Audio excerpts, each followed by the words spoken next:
should they retain the color, they put it in a different color. You'll see that. But I also want to call attention to the paving stones at the bottom of on the floor of Congo Square. Those are significant to us. And so this is the new color of the marker. Probably the only red historical marker you may ever see, definitely in New Orleans, but we're still proud that they refurbished it for us. This, again, is another shot of the paving stones. I don't know, I have not found why the architects placed them in a circular format, but we like to say they resemble or make us think of the circles that enslaved Africans gathered in on Sunday afternoons. We know that inside those circles were musicians, and those circles were made up not just of people who were standing like this, you know, watching the performance, because there was a thin line between the performer and the observer. But we know that those people in those circles were also participants. They were clapping and they were singing. And we'll talk a little bit more about the circles, but that ground, that floor is very important when people say, oh, I went to Congo Square. This picture was taken in Congo Square. We look for the iconic floor. Oh, what did I do? Let's get something wrong. All right, and so without the people, without the gatherers, Congo Square would be just any other square. It would be the same as Washington Square. You never hear about that, right? Lafayette Square, ordinary common square. It is the people. And I like to begin my conversation not only with the location, the place itself, but the people. Who were they? Where did they come from? Where did they originate? What was their worldview? So, talk first about the people who were born in Africa, who traveled, who were brought. Important that we say that, not who came. Who were brought on what we call the Ma'afa, this is a term that we use. The Trail of Tears, the transatlantic slave trade to Louisiana, and that began in 1719. We know that the city was founded in 1718. Transatlantic slave trade 1719. That's when those first ships that brought enslaved Africans in mass arrived in the colony in June of that year. Now, Africans were already here. Enslaved people were already here. Some people say a handful, some people say less than 20. We don't know the number, but we do know that they existed already. And they were enslaved along with enslaved Native Americans. That's something else that is important for me to say, that before the arrival of the French, and there were natives in this area, they frequented the space that we now consider Congo Square. We know it's Congo Square. So even before the founding of the city in 1718, we know that that was a gathering place. So then also there were people, so this transatlantic slave trade then, 1719 to Louisiana then, 1719, ended on paper in 1808 with a declaration from Congress, U.S. Congress, saying that this trade was outlawed. But did slavery end? Where did the enslaved people come from? Internal. And so we have the domestic slave trade. But before we get there, people who were born or who resided in Haiti, Cuba, and other parts of the Caribbean also made up a large part of the population of those who gathered in Congo Square. And we know that in 1809, people from those areas migrated here. Some by force, some not. We say approximately 10,000. 1/3 enslaved people, 1/3 free people of color, approximately 1/3 of European descent. And bringing again cultural practices, reinforcing those practices that were already in Congo Square. And we can see a difference from the eyewitness accounts that preceded this time period, eyewitness accounts that came after this time period. And that's very, very important. That's what I rely on heavily, is those firsthand accounts, people who saw it. Now, I don't always agree with their interpretation of what they saw, but I take what they saw as very, very important.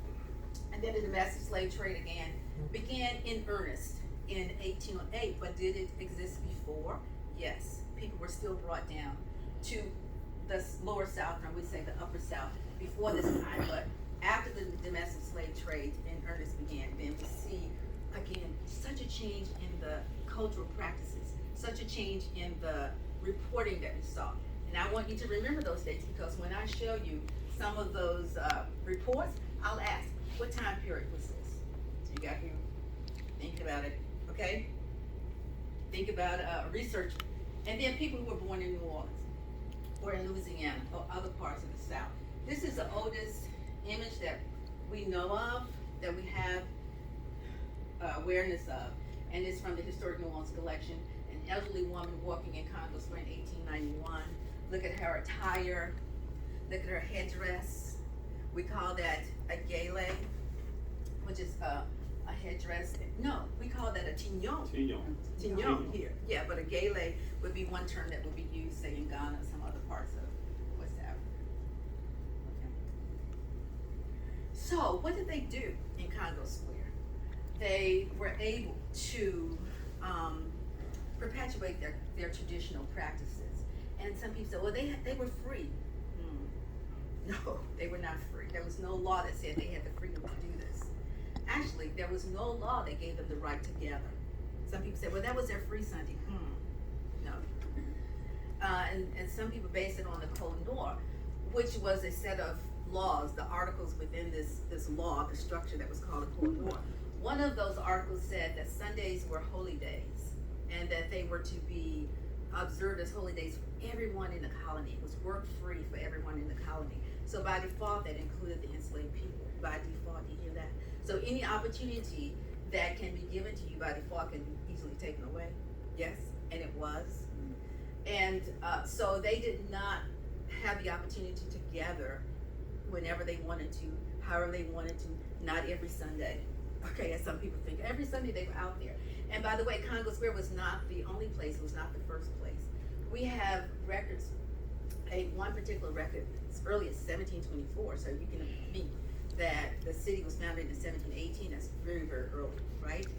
And it was given by Dupratz, Page Dupratz, who was an overseer on the King's Plantation. That was located on the west bank of New Orleans, because that was where the enslaved people were ultimately disembarked at some point. And so that's where the King's Plantation was. And he said, when he arrived there, enslaved Africans, he didn't call them that, of course, were gathering on Sunday afternoons under the pretense of the Kalinga. So that was, they were gathering, dancing, drumming. You know, if there's dance, there's music, there's drumming. And he said there was also buying and selling. And that was a very, very important statement, because it shows that the economic exchange was always a part of the gathering. Some people say, some even historians say that, oh, the dancing was a byproduct of the slave market that was there, or the market that was there. No, this was always a part of the culture. The exchange, the buying and selling, the bartering. You know, people were always entrepreneurs. They were always mindful of the economy, you know? And every opportunity they got, whether they had to go and find something in the wild, hunt it and sell it, or exchange it or barter it, they were doing it. This was the mindset, and we see that continuing in our community today. So what else did they do? Religious beliefs. All of these, we have evidence, we have documentation through eyewitness reports, and I'll share one with you. The languages, we know that they sang in many languages, not just Creole, not just African dialects, but also English. We'll talk about that. Songs and singing style.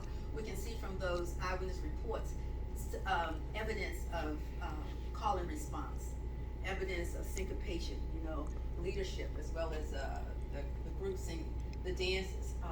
We think that we have some of the most important documentation on dances, rhythmic patterns, very evident musical instruments, foods, and foodways, marketing and economic exchange. So we have documentation, evidence, eyewitness reports that we put together now.